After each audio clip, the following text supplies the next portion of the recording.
Hello po sa inyong lahat mga ka-crypto. Ako po si Pinoy Crypto Trader at sa video na ito ay ating pag-uusapan ang tungkol dito kay Dogecoin.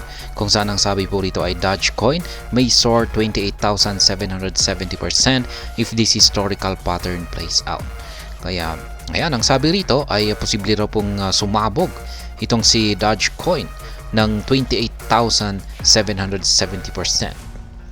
Ayan ang posibleng mangyari kung mauulit yung kanyang naging historical performance. Ayan, kung saan ay meron po siyang nabuong isang pattern. Ayan, sa base po sa kanyang historical performance kung saan ay parang nauulit po ulit ito. Ayan, kaya kung pag imi-mirror daw po niya or gagayahin niya yung nakalipas na pattern na ito, ay ganito po yung posibleng akyatin ni Dogecoin, 28,770%.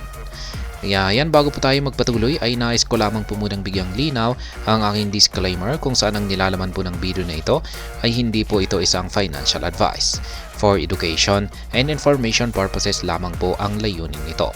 Maliban po dito ay nais ko na rin pong magbigay babala na wala pong kahit anumang group chat ang Pinoy Crypto Trader. According to Martinez, with the current ecosystem trend, Dogecoin is displaying a similar pattern as it did in 2020, a trend that at the time served as a precursor to a 28,770% rally. Kaya yan, ayon po kay Ginoong Ali Martinez, siya po ang crypto analyst na naglabas sa prediction na ito na makakaranas si Dogecoin ng 28,770%. Ayan, sapagkat meron na po siyang nakita na kaparehong pattern. Ayan, na ipinakita itong si Dogecoin itong nakalipas na taong 2020. Ayan, at nung mga taong ito, yung nabuo po yung pattern na ito, ay si Dogecoin ay nagpakita ng 28,770%. Kaya ito po yung actual na tweet ni Ginoong Ali Martinez. The price action of Dogecoin is showing familiar patterns reminiscent of its 2020 behavior. Back then, Doge broke out from a descending triangle, entered a period of consolidation, and then skyrocketed by 28,770%. Kaya yan, ayon po kay Ginoong Ali Martinez, ay nitong nakalipas na taong 2020, si Dogecoin ay nagkaroon ng breakout or nakalabas po siya sa isang descending triangle na pattern. At nung nakalabas po siya rito ay medyo nag-consolidate muna siya. Nakaranas mo muna siya ng pagsa-sideways.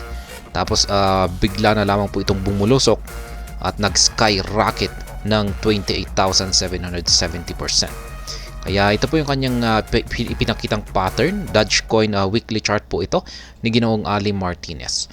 Ito po yung performance niya. Yung nakalipas po na performance ni Dogecoin. Nakikita natin na meron po tayong isang descending triangle pattern dito. Ayan, tapos nagkaroon siya ng breakout. At yan po, linagyan po niya ng highlight na kulay yellow dito, yung consolidation period ni Dogecoin. Pagkatapos niyan ay bigla na lamang po siyang sumabog ng 28,770%. At ngayon naman ay ganun din, may nabuo ulit na isang triangle pattern. At ngayon ay nagko-consolidate na rin ngayon itong si Dogecoin.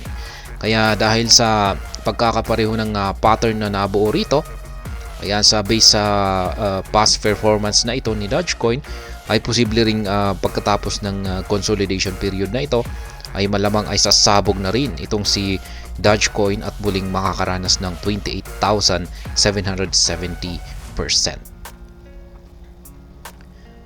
Ayan, as Martinez pointed out, Doge has already broken out of a descending triangle following more than 8.8% growth it has recorded over the past month. Kaya yan na nga, nabasag na. Kitang-kita natin dito na nabasag na po talaga at nagko-consolidate na siya.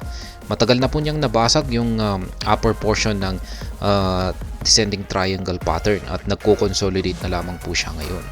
Kaya mukhang anytime ay posible po siyang sumabog. As it stands, the coin is now in the long consolidation phase that might serve as a springboard for the price to soar to $24 should a similar rally as the 2020 cycle resurface. Kaya yan, Medyo mahaba na po yung kanyang consolidation. Pero malay natin baka ito raw ay magsisilbing springboard niya kung saan ay gagamitin niya para makalundag or makatalon sa mataas na presyo patungo sa presyong $24. At iyan ay sa kondisyon na kung gagayahin niya yung kanyang previous performance na ito, na may kapareho sila ng kung saan ay kapareho po niya ng nabuong pattern. Ayan, $24, nasa 28,770% po yan na paglago. At ayan, hanggang dito na lamang po tayo sa video na ito. Sana po ay inyong nagustuhan ang aking paliwanag dito. Kung inyo po itong nagustuhan, pakiclick lamang po ang like button nito. Para naman po sa mga bago lamang dito, kayo po ay aking inaanyayahan para mag-subscribe.